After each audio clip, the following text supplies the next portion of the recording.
Bonjour tout le monde, j'espère que vous allez bien. Je suis Nadège, je suis énergéticienne, praticienne Lao-Chi, je suis aussi médium cartomancienne et aussi conseillère en apithérapie, donc tout ce qui concerne les produits de la ruche. J'espère que vous allez bien, que votre semaine a bien commencé et que vous avez trouvé de quoi vous protéger de cette chaleur vraiment écrasante. Voilà. Donc alors, voilà, je voulais faire une petite présentation et je suis heureuse de vous retrouver pour cette vidéo consacrée aux énergies du mois de juillet. Voilà, si vous voulez savoir un petit peu à quoi vous attendre, voilà, donc vous êtes sur la bonne vidéo. Donc je rappelle que c'est une guidance générale, donc ça ne peut pas parler à tout le monde, donc ne prenez que ce qui résonne avec vous, selon ce que vous vivez dans la matière, hein. Voilà, donc voilà, puis la voyance, ça n'est pas une science exacte, donc gardez vraiment votre discernement et aussi votre libre arbitre. Voilà, c'est important, je le dis à chaque fois et je le redirai. Voilà, et puis je vous invite aussi à aller voir sur mes autres réseaux sociaux, donc Facebook et YouTube, parce que je ne poste pas les mêmes contenus sur l'un et sur l'autre. Voilà, d'autant plus que donc je suis aussi j'ai créé aussi un accompagnement pour les personnes qui sont en nuit noire de l'âme.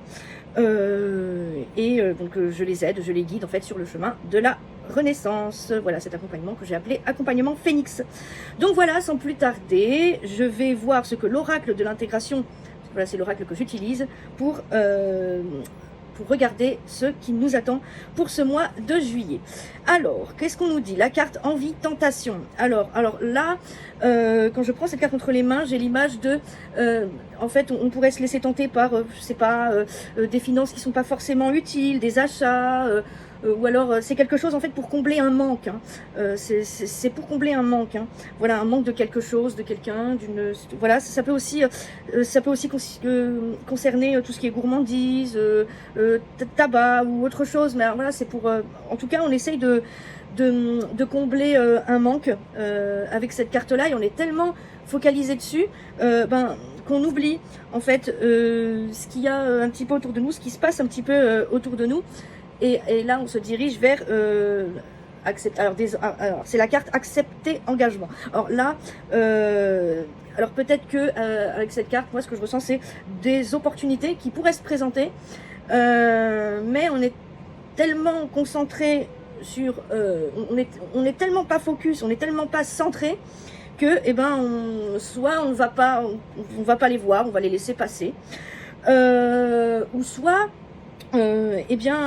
ça va faire comme un genre de, ouais non, c'est le mental qui va se mettre à nous barrer la route, un peu l'ego, un peu les peurs, hein, c'est le langage des peurs. Voilà, c'est non, c'est pas pour moi, je le fais pas. Voilà, voilà, puis ça voudrait dire aussi de sortir de notre zone de confort, et ça, voilà, même si on a envie même si on a fortement envie de changement, mais on a du mal, hein, à sortir de notre zone de confort et de rester un petit peu dans notre, voilà, on reste un peu dans c'est ce que j'appelle des zones de confort inconfortables. Donc voilà, donc ces opportunités, si elles arrivent et si vous arrivez à les voir, il ne faudra pas hésiter à les accepter, même si ça vous fait sortir en fait de votre zone de confort, parce que ça peut vous faire grandir.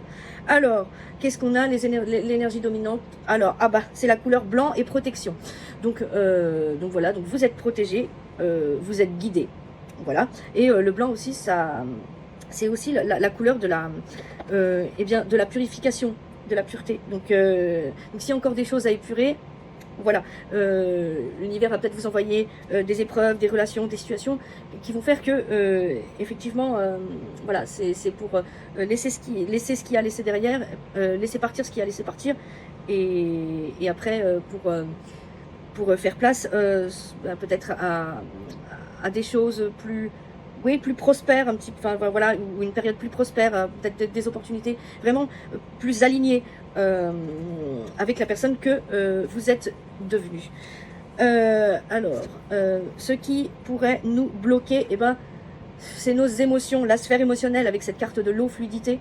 Là, on voit, on est dans les émotions un petit peu qui peuvent faire up-down, un peu dans les montagnes russes un petit peu émotionnelles. La sensibilité aussi qui est à fleur de peau. Donc voilà, il faudra bien Là, parce qu'on a tendance un petit peu, oui, c'est en corrélation avec cette carte qui était là à gauche, qui parlait d'envie, tentation, avec pour combler un manque de quelque chose. Oui, c'est parce qu'on fuit aussi nos émotions quelque part avec ça. Donc là, on nous demande de faire face en fait à nos émotions et voilà, à ne plus les refouler, à les regarder en face et à aller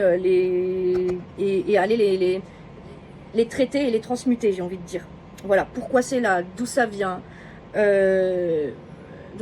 Voilà, ça vient peut-être de choses qu'on ne s'est pas occupé pendant longtemps, et là ça revient parce que voilà, là l'univers nous dit qu'il faut plus tarder là, il faut plus procrastiner, il faut s'occuper de ça. Bon, et l'énergie dominante, on l'a fait. Et maintenant, il ne reste plus que la porte de sortie du tirage. La clé du tirage, c'est la communication et les liens. Alors voilà, on est dans la sphère relationnelle. La clé, ça sera... il y a du tri à faire, effectivement, dans certaines relations. Alors, je ne dis pas qu'il faut couper des liens, mais... oui, couper peut-être, mais surtout assainir. Voilà, assainir, c'est le mot que j'entends, assainir. Voilà, assainir et couper aussi des liens éthériques, effectivement, des liens qui n'ont plus lieu d'être. Voilà, avant la fermeture du cabinet, je proposerai un soin énergétique collectif pour couper les liens éthériques. Voilà. Donc j'expliquerai ce que c'est qu'un lien éthérique. Voilà, on peut le couper de différentes façons.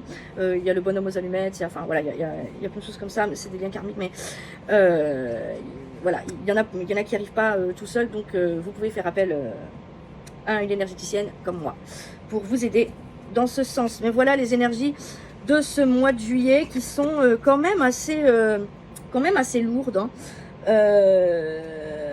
On nous invite un petit peu au ralentissement, je vois. Hein. C'est voilà, on avait l'impression que ça va être un petit peu comme ce mois de juin qui est un petit peu traîné en longueur, mais qui qui en même temps a fait bouger pas mal de choses. C'est comme si on était c'est comme si on était entre deux mondes, entre deux temporalités. C'est très très bizarre comme sensation. Enfin, je sais pas si... Dites-moi en commentaire si vous avez ressenti la même chose que moi, mais bon. Donc voilà, j'en ai fini pour cette guidance-là. Pour une guidance personnalisée, eh bien, vous pouvez m'envoyer un mail à nadejguidance92@gmail.com, donc NADEGEGUIDANCE92@gmail.com. Donc voilà, si vous voulez soit une guidance personnalisée, soit un soin énergétique, Lao-Chi, ou soit pour que je vous parle, si vous avez envie que je vous parle de mon accompagnement pour les personnes qui sont en lit noir de l'âme. Voilà. Et pour un conseiller en apithérapie aussi, vous pouvez. Voilà, pour telle problématique. Voilà, j'ai ce qu'il faut aussi pour vous. Aussi, voilà, donc j'ai plein de casquettes, profitez-en. Voilà les amis, bon, eh bien, merci d'avoir regardé cette vidéo. Je vous dis à plus tard. Et prenez soin de vous.